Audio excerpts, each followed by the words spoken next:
I mean, they're 10 feet in diameter. They're gigantically huge. Very, very hard to make by just bashing them out with a rock. It almost seems like they were some kind of megalithic carving school who could create the most perfect sphere.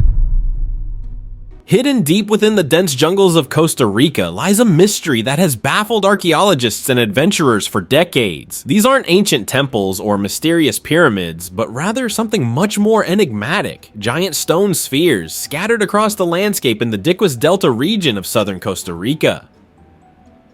The sheer size and precision of these spheres, some weighing up to 15 tons and measuring over 2 meters, 6.5 feet in diameter, have led to one of the most captivating and perplexing archaeological investigations in Central America. Known locally as Las Bolas de Piedra, the stone spheres have become a symbol of Costa Rica's cultural and archaeological heritage. But what do these giant spheres mean? Who created them, and for what purpose? Despite nearly a century of study, archaeologists still do not have a definitive answer. What is certain, however, is that the stone spheres were crafted with an extraordinary level of skill, suggesting a society with advanced knowledge of geometry, art, and labor coordination. These monuments, made primarily of hard rocks like granodiorite, limestone, and sandstone, are perfect in their roundness, with some deviating less than 2 millimeters from a perfect sphere. The precision required to create these stones without the use of metal tools is astonishing, hinting at a culture that understood and mastered craftsmanship to a degree that is still hard to comprehend. First discovered in the 1930s during a United Fruit Company operation in the Diquis Delta, these stone spheres have been scattered throughout the region, with more than 300 documented so far. The spheres range in size from small round stones no bigger than a human head to massive monoliths that could easily crush a car.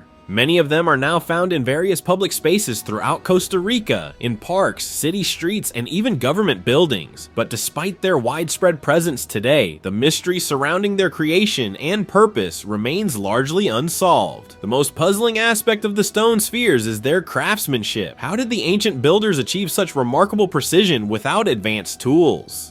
Some scholars believe that the spheres were created by chipping away at massive boulders over weeks or even months. To achieve such symmetry, ancient artisans may have used fire, water, or rudimentary stone tools. Some even speculate that sand was used to polish the surface of the spheres to a fine finish. Still, there are no definitive answers, and no half-finished spheres have ever been found to provide more clues about the manufacturing process. Equally puzzling is the source of the stone. Many of the spheres were found far from the nearest natural granodiorite outcrops, indicating that the builders may have had a sophisticated means of transporting multi-ton stones across rivers and dense jungles long before the invention of the wheel. This feat of engineering raises questions about the organization, technology, and resources available to the people who created these extraordinary artifacts. The biggest source of Bosnian stone spheres is the central Bosnian town of Zavidovići. We took samples from 4 different stone spheres and samples of natural stone that we found nearby. And then we did chemical analysis. So the conclusion was those stone spheres were made. The people who made these spheres were the Diquis culture, a pre-Columbian society that thrived in the region from around 700 CE until the arrival of the Spanish in the early 1500s. The Diqui were a complex society skilled in pottery, goldworking, and agriculture, and they built impressive settlements with large stone platforms, burial mounds, and paved causeways. While the exact purpose of the stone spheres remains unclear, it is believed that they were more than just ornamental objects. Their alignment with architectural features and ancient settlements suggest that they had a deeper cultural or ritualistic significance. Some spheres were found in straight lines, geometric patterns, or arranged near sacred locations such as mounds or temples, hinting at a possible astronomical or calendrical function.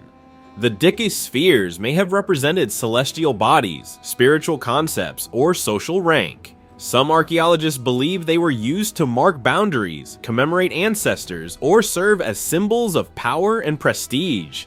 Given their intricate alignment with other landscape features, it is also possible that the spheres were part of a larger cosmological framework, guiding the people's understanding of the universe. The discovery of some spheres placed carefully in straight lines or triangles has led some researchers to speculate that they could have been part of a ceremonial pathway, leading the eye towards celestial bodies or sacred sites. The theory that the spheres had an astronomical function is supported by the presence of ancient palm pollen found in the area, suggesting that the region may have been home to a tropical or subtropical environment before it became covered by dense jungle.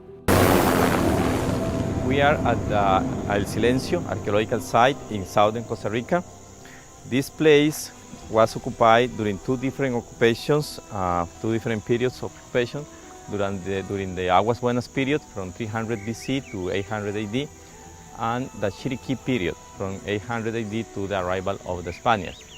This area used to be a grassland or a pasture, and then it was burned every year.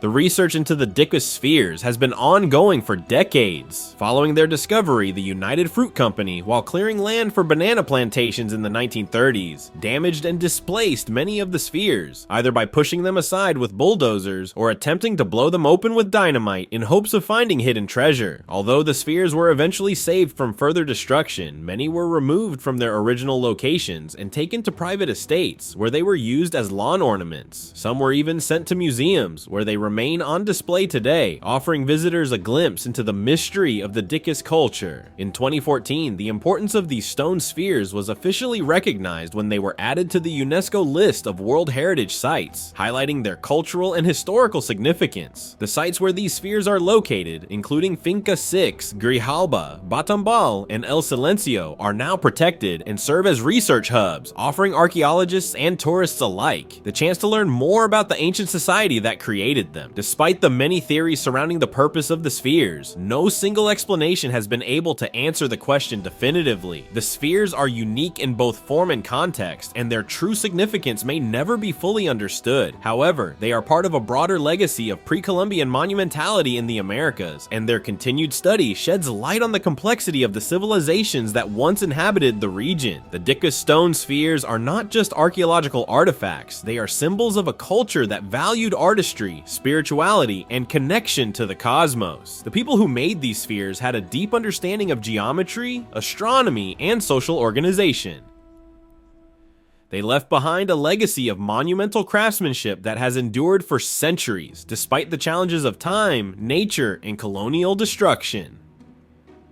As new spheres are still being discovered, each find adds a small piece to the puzzle, revealing more about the Dicas culture and their remarkable achievements. The ongoing research, coupled with the protection of the spheres and their sacred sites, ensures that this cultural heritage will be preserved for future generations to study and appreciate. Today, the stone spheres of Costa Rica continue to inspire awe and spark the imagination, reminding us of the mysteries that lie hidden beneath the surface of our world.